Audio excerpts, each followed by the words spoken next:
Komisi 1 DPD RI tak bisa menyembunyikan kekesalannya terhadap keputusan Kementerian Keuangan yang memangkas dana transfer daerah hingga 50,59 triliun rupiah. Pemotongan ini dilakukan sebagai bagian dari efisiensi anggaran. Ketua Komisi 1 DPD RI Andi Sofyan Hasdam menyampaikan protes ini saat kunjungan kerja ke Sulawesi Selatan, Senin 3 Februari 2025.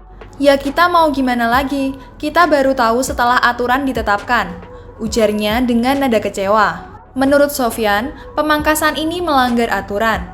Pasalnya, dana bagi hasil atau DBH dan dana alokasi umum atau DAU adalah hak daerah yang bersumber dari APBN.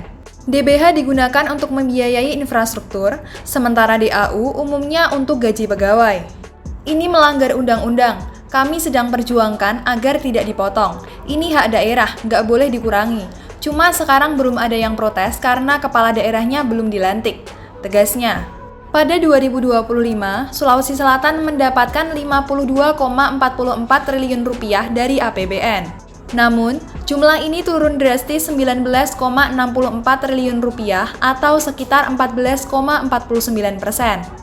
Anggaran tersebut terbagi untuk 746 satuan kerja dari 38 kementerian atau lembaga di Sulsel, sementara transfer ke daerah atau TKD dialokasikan 32,80 triliun rupiah. Sofyan menilai, jika pemerintah ingin melakukan efisiensi, seharusnya kepala daerah yang diberi wewenang menghemat, bukan dengan memangkas dana transfer. Kalau mau hemat, biar gubernur, bupati, dan wali kota yang mengatur. Tapi jangan potong dana transfer, karena itu menyangkut kesejahteraan rakyat, ujarnya.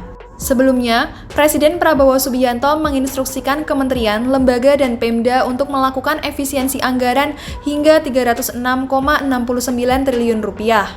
Pembatasan belanja meliputi anggaran seremonial, perjalanan dinas, studi banding, hingga seminar. Hal ini tertuang dalam Instruksi Presiden atau Inpres nomor 1 tahun 2025 yang mengatur efisiensi belanja negara dalam pelaksanaan APBN dan APBD 2025. Pemangkasan ini mencakup belanja kementerian atau lembaga 256,1 triliun rupiah dan transfer ke daerah atau TKD 50,59 triliun rupiah. Dampaknya, daerah yang belum mandiri secara fiskal harus mencari cara untuk meningkatkan pendapatan asli daerah dan mengurangi ketergantungan pada dana pusat. Tak hanya terkena pemangkasan dana transfer, Pemprov Sulsel sendiri masih punya utang dana bagi hasil kepada 24 Pemda senilai 2,3 triliun rupiah lebih. Hal ini semakin memperumit keuangan daerah. Sekretaris Daerah Sulsel Jufri Rahman berharap DBH tidak dipangkas karena akan berdampak pada pembangunan infrastruktur di daerah. Kami memahami efisiensi anggaran, tapi sebaiknya jangan ganggu anggaran daerah. Ini bisa berdampak buruk pada fiskal daerah, ujarnya.